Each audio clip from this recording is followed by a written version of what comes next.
अस्सलाम वालेकुम। आज हम पढ़ेंगे फॉर लूप। फॉर लूप क्या करती है, इटरेट करती है सीक्वेंस ऑफ एटम्स को, जबकि जो वाइल लूप होती है ना वो रिपीट करती है एग्जीक्यूशन को, ब्लॉक ऑफ कोड को। इटरेट मीन्स यानी उसको आगे एक एक और उसके अंदर इंक्रीमेंट करते जाना या डिक्रीमेंट, उसमें इंक्रीमेंट या डिक्रीमेंट करते जाना है, यानी कि आप उसमें बढ़ाते जाएँ या कम करते जाएँ। इसका सिंटैक्स होता है, इनिशियलाइज़ करते हैं हम इसके अंदर वैल्यूज़ को, उसके बाद उसकी कंडीशन अप्लाई करते हैं, देन इंक्रीमेंट और डिक्रीमेंट इसके अंदर कर देते हैं। यानी कि फिर उसके बाद बॉडी ऑफ लूप आती है। आगे इसके अंदर लिख दिया गया इंट आई इक्वल और आई लेस देन इक्वल 5, यानी आपने आई को 0 के इक्वल इनिशियलाइज़ करवा दिया और आगे क्या करता जाना है, एक एक आई के अंदर प्लस करते जाना है। इसके अंदर भी हम वैल्यूज़ को वो सीक्वेंस वाइज ही प्रिंट करवाते हैं, लेकिन ये वाइल लूप से ज़्यादा बेस्ट होती है। इसके अंदर ये वैल्यूज़ को इटरेट करती है, जबकि वाइल लूप रिपीटेडली बस एग्जीक्यूट करवा देती है।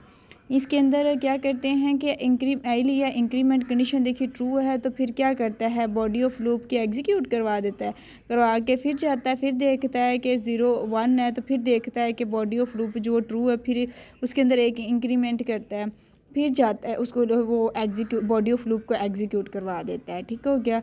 फिर वो जाता है वापस इनिशियलाइज़ के ऊपर और फिर इस तरह ये सारा प्रोसेस चलता रहता है जब तक कि कंडीशन क्या ना हो जाए, मतलब फॉल्स ना हो जाए। उसके अंदर एक एक इंक्रीमेंट करता जाता होता है।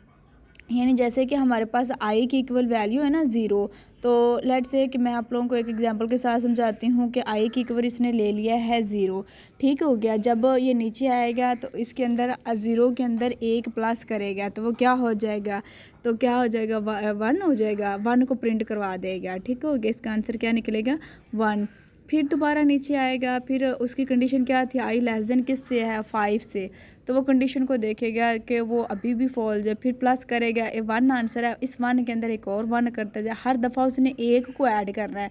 अब आंसर आ गया 2, 2 के अंदर एक वापस जाएगा, कंडीशन ट्रू है, फिर वो बॉडी ऑफ लूप को एग्जीक्यूट करवाएगा, फिर नीचे आके एक इंक्रीमेंट करेगा, वो 3 हो जाएगा, 3 हो जाएगा, 3 को प्रिंट करवाएगा, इस तरह फिर वापस जाएगा, कंडीशन देखेगा कि वो किससे है, आई लेस देन 5 से। इस तरह करते करते वो तब तक कंडीशन को करेगा एग्जीक्यूट जब तक हो कि वो 5 ना हो जाए। जब वो 5 हो जाएगी देन वो अगले वाली जो वैल्यू होगी उसको प्रिंट और एग्जीक्यूट करवाएगा नेक्स्ट वाली स्टेटमेंट को।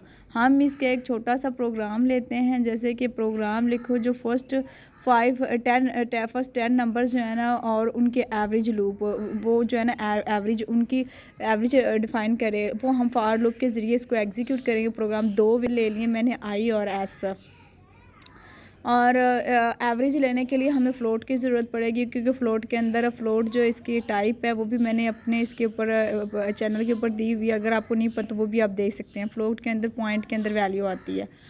एस की इक्वल सम जो हमारा होगा वो 0 है फ़िलहाल के लिए। और फॉर लूप के अंदर एक वेरिएबल जो हमने लिया हुआ आई को इनिशियलाइज़ करवा देंगे 0 के साथ। आप अपनी मर्ज़ी से जोन सा मर्ज़ी जिससे आप इनिशियलाइज़ कराएंगे वो आप पे डिपेंड करता है, और आपने कंडीशन क्या दी। और मैंने 10 नंबरों को करवा दिया क्या है, आई लेस देन किससे है, 10 से, और आई के अंदर एक एक इंक्रीमेंट। इसकी फॉर लूप की बॉडी के अंदर मैंने ये प्रिंट करवा देना है कि आई को जो है ना वो प्रिंट करते जाओ। ठीक हो गया। 10 नंबरों को प्रिंट भी करवाना और क्या करने हैं, उनकी एवरेज भी देनी है। तो सबसे पहले मैंने क्या किया कि बोला है कि फॉर लूप को आई 0 से स्टार्ट होता है और आई लेस देन 10 है, और हर दफ़ा आई में एक एक ऐड करते जाना, यानी 0 के अंदर ऐड करना है 1 तो 1 आए, जैसे मैंने आपको पीछे समझाया। यानी सम इक्वल है, सम इज़ इक्वल टू सम, यानी एस जो है ना वो सम के लिए लिया गया है। एस इक्वल है एस प्लस आई, यानी हर दफ़ा जो भी सम निकलेगा उसके अंदर आई की जो वैल्यू है ना उसको आपने ऐड करते जाना है। ठीक हो गया।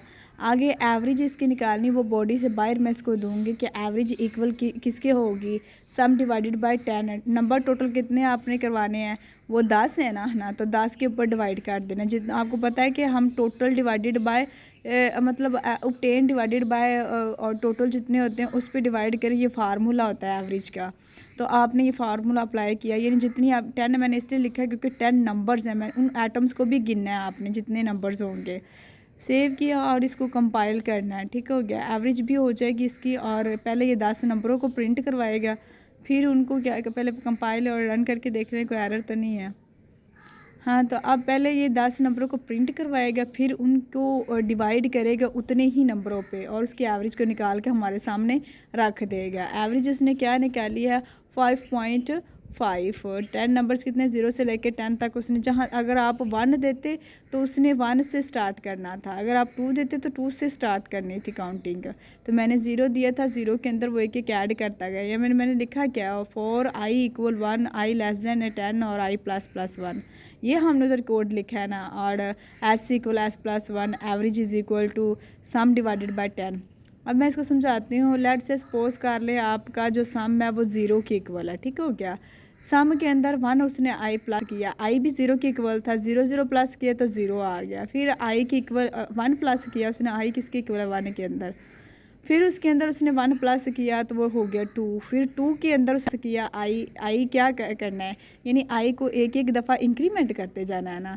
तो आंसर यानी वो प्रिंट क्या करता जा रहा था, एक तरफ वो प्रिंट करता जा रहा था 1 2 3 4 यानी 10 तक उसने काउंटिंग करवाया। उसके बाद सम था 0, सम 0 से स्टार्ट किया तो 0 के अंदर उसने 1 2 3 4 5 10 तक एटम को पर जमा किया और डिवाइड किसके कर दिया 10 के ऊपर, और आपके सामने क्या कर दिया उसने, एवरेज निकाल के सामने आपके शो कर दी। यानी हर दफ़ा वो एक वैल्यू क्या एवरेज कितनी है 5.5, ये उसने ये सम ऊपर एवरेज का फार्मूला है जो सम उसने किया। यानी सम हमारा 0 के इक्वल था और 0 के अंदर हमने आई जमा करना था, और आई हर दफ़ा क्या कर रहा है एक एक इटरेट कर रहा है। जब वो एक एक इटरेट कर रहा है तो उसका प्रिंटर क्या निकल रहा था 1 2 3 10 तक, 0 से लेकर 10 तक उसकी काउंटिंग निकली है। उसी काउंटिंग को उसने सम किसके इक्वल था 0 के इक्वल, उसके अंदर ऐड किया और डिवाइड कर दिया। तो ये था हमारा आंसर। यानी फॉर लूप हम इसलिए इस्तेमाल करते हैं वैल्यूज़ को इटरेट करने के लिए, यानी हर दफ़ा एक इंक्रीमेंट करने के। जब भी हमने वाइल और फॉर लूप इस्तेमाल करनी तो उसके लिए फॉर बेस्ट है वाइल की निस्बत, तो तब हम इस्तेमाल करेंगे। ये कंडीशन के लिए अप्लाई होता है। हम इनिशियलाइज भी एक ही लाइन में काट लेते हैं, कंडीशन भी और इंक्रीमेंट भी एक ही लाइन में काट लेते हैं, इसलिए फॉर लूप ज़्यादा बेस्ट है। और ये वाइल की तरह वैल्यू को बस प्रिंट ही नहीं करता बल्कि इटरेट करता है वैल्यू को। मैंने आई की इक्वल 1 ले लिया तो भी उसने क्या किया, यानी आप दोबारा से करें कंपाइल और रन, अगर आपने 1 लेना आई की इक्वल 1 लिया है तो क्या कर रहा है, तो 1 के अंदर एक एक ऐड करवाते जाना।